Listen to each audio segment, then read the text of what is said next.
Hello there. Just wanted to show you where I'm hanging out here. Some Christmas lights that I haven't taken down in a while. It reminds me of a quote that my wife said. She was saying, she was laying down on the couch and she was like, "Oh, I love this spot. This is the second favorite spot in the house for me." And I was like, "What's the first favorite spot?" She's like, "Oh, the bed, just like sleeping." I'm like, "Yeah, makes sense." This is my favorite spot in the house, which is outside. And it's my favorite spot just because I enjoy spending time with myself and living in my own thoughts a little bit outside, sitting with my journal, just hanging out. It's a place where I feel like I get to work on me or see my thoughts in a different light, literally and figuratively. And one of the things that has shown up for me over the last 5 to 10 years and things I've thought about and reflect on a regular basis is one of the tools that I use day to day now, which is having reflections around things that feed you, things that give to you, things that give you value. I think oftentimes we don't do an audit of our external environments and how it contributes to your life. And so one of the reasons why I struggled with this is because when I was younger, I had ADHD-like symptoms.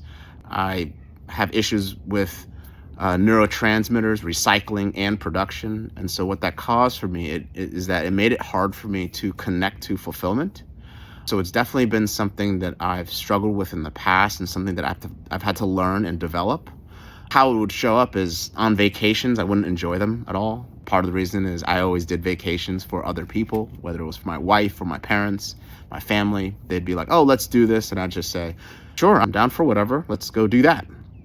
Even if I didn't enjoy it a lot. But I didn't really know I enjoyed it a lot because I didn't have enough serotonin neurotransmitters to even connect to stuff like that. And so as I fixed my health and developed my sense for it, I started to make these types of shifts. And so I'm very fortunate to be in a family that is very generous. My parents are very generous. They're first generation Vietnamese immigrants. And so they know what it's like to not have stuff. And so they're very giving in that sense. And I'm fortunate enough to have those types of traits.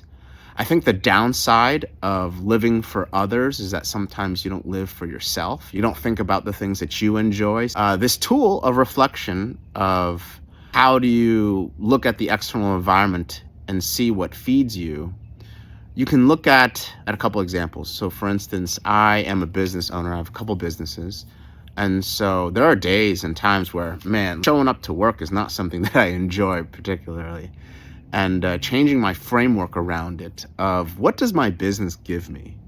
What is it doing for me right now? Aside from the material, aside from the money, what do I want from it? And so when I think about that, for me, I'm a bit of a personal development junkie. It's gonna develop my leadership. It's going to improve my ability to connect with people.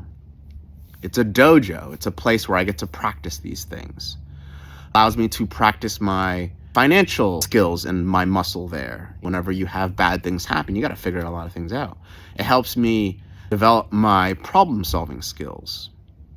It helps me connect my team members to the problems and solutions that they're going through. So these are some of the things that it feeds me. Other examples would also include relationships. When you look at people and each friend that I have, part of me thinks and feels that it feels kind of icky. It feels kind of selfish. It feels kind of just icky when I think about what do my friends give me. But I think it's important. I think it's important because when I identified exactly what each friend gives me and feeds me, it's almost like I was able to absorb that type of energy even more. So for instance, I have a friend that when we have conversations, we go pretty deep. We get to talk about our insecurities. We talk about our goals and our dreams. We talk about the future, the past, our problems. And I'm able to go deep with that person. So I really enjoy that part of the relationship.